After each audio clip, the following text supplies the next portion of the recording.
Isang magandang gabi guys sa inyong lahat, lalong lalo na sa aking mga subscriber at sa aking mga viewers na walang sawang sumusuporta sa aking YouTube channel, William Palis guys.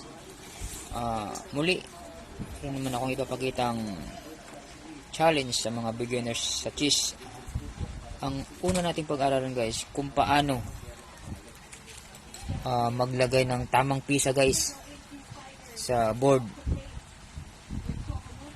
So start tayo guys sa puti. Ayan guys, kung paano maglagay sa mga beginners to guys, para magkaroon din sila ng kaalaman. Ayan, pawn muna to guys, pawn. So ang pawn natin guys ay mayroon tayong 8. Ayan guys, na-file na natin yung 8 pawn. Then, 2 rook guys, magkabilaan yan guys. Green puti. Ayan.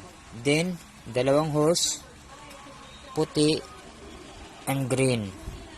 Then, bishop naman guys, green, puti.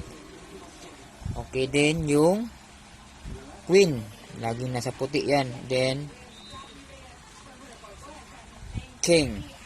Ayan guys, natapos natin maglagay yung white. Yung itim naman guys, para at least may pakita natin sa mga viewers,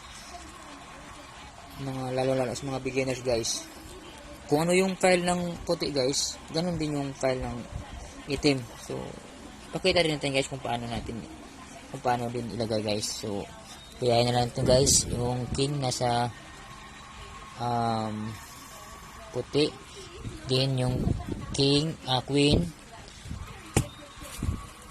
then rook. Yan, rook kabilaan, 2 horse magkabilaan din, bishop,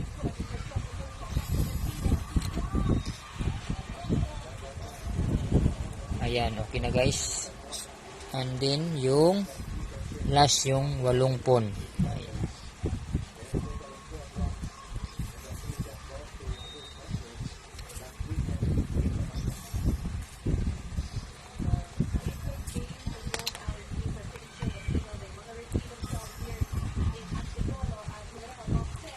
Ayan guys, na kompleto natin maglagay ng itim saka white guys. Yan, nalagay na natin lang guys lahat.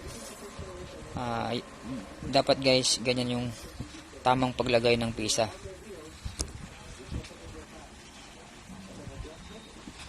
Sa susunod kong videos guys, mayroon pa akong ipapakita guys kung paano naman yung galaw ng bawat pisa, yung pawn, horse, bishop,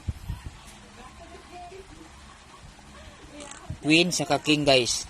Abangan nyo yan guys sa sunod kong videos guys. Thanks for watching guys.